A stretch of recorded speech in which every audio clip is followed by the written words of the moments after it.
सध्याचे मुख्यमंत्री देवेंद्र फडणवीसांच्या कारभारावर नागरिक समाधानी असल्याचं स्पष्टपणे दिसतंय। त्यामुळे पुढील मुख्यमंत्री म्हणून कुणाला पसंती असाही प्रश्न विचारण्यात आला। यात देवेंद्र फडणवीस यांना सर्वाधिक 40% पसंती मिळाली आहे, तर एकनाथ शिंदेंना 18% पसंती मिळाली आहे, तर उद्धव ठाकरेंना पुढील मुख्यमंत्री म्हणून 15% नागरिकांनी पसंती दर्शवली आहे। तर सर्वे काय सांगतो आपण ग्राफिक्सच्या माध्यमातून बघूयात। पुढील मुख्यमंत्री म्हणून कोणाला पसंती? देवेंद्र फडणवीस 40%, एकनाथ शिंदे 18% आणि उद्धव ठाकरे 15%।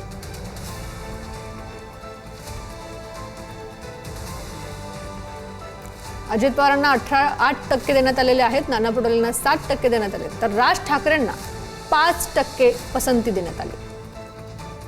सुप्रिया सुळे यांना 1.5% आणि प्रकाश आंबेडकर यांना 0.1% पसंती देण्यात आली। सर्व पक्ष स्वबळावर लढले तर पसंती कुणाला मिळणार?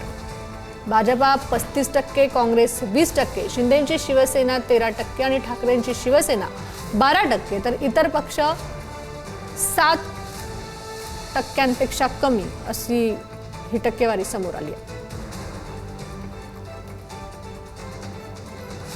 सरकारच्या कामगिरीवर समाधानी आहात का? यावरती 53% लोकांनी हो असं म्हटलंय, 41% लोकांनी नाही असं म्हटलंय आणि सांगता येत नाही असं 6% लोक म्हणतायत। सरकारवरील भ्रष्टाचाराच्या आरोपांबद्दल काय मत आहे? अजिबात भ्रष्ट नाही असं 40% लोक म्हणतायत, प्रचंड भ्रष्ट आहे असं 32% लोक म्हणतायत, भ्रष्टाचार असतोच असं 19% लोक म्हणतायत।